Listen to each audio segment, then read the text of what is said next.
Hello again, it's Harry here, your geriatric nurse from Toronto, Canada.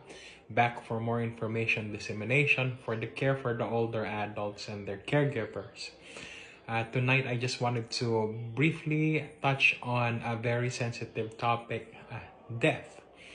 It's a normal part of life, as we know, but did you know that a happy death is one of the greatest gifts in this life?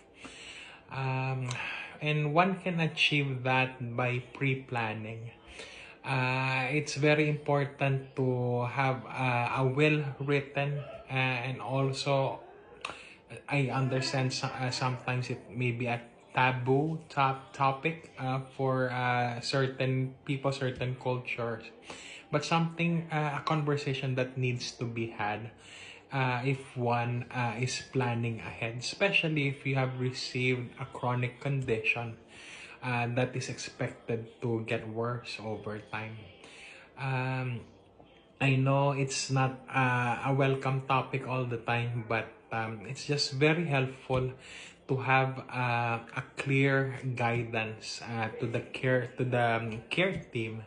So no matter what happens, because at any circumstance, we want to always be able to uphold what the patient wants. And one of the things on how to do that is to have predetermined instructions of how one would like things to unfold if and when they happen. Secondly, it can also be achieved through open communication with your family. So knowing what your loved one wants in certain situations, that is something very important.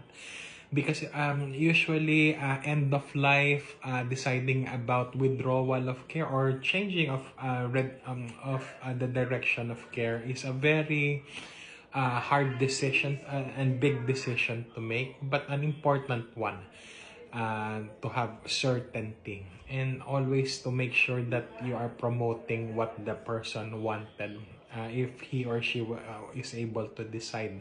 Sometimes talking about death and or deciding for a loved one in this circumstance can bring about a lot of emotions, including guilt, which is very big and very understandable. And that's brings in a more reason why predetermination of what the patient would have liked is very important.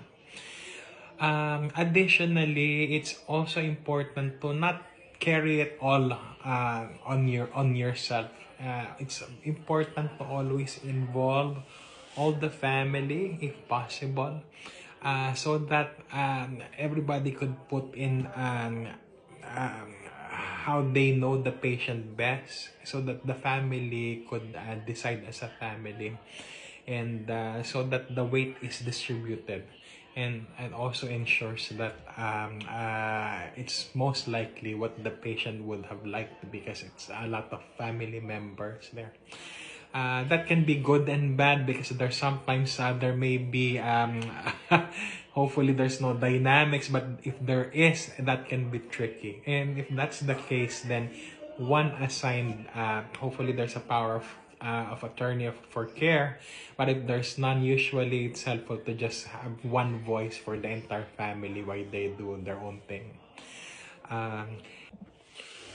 um, so having said that, it brings about a lot of emotions, including guilt.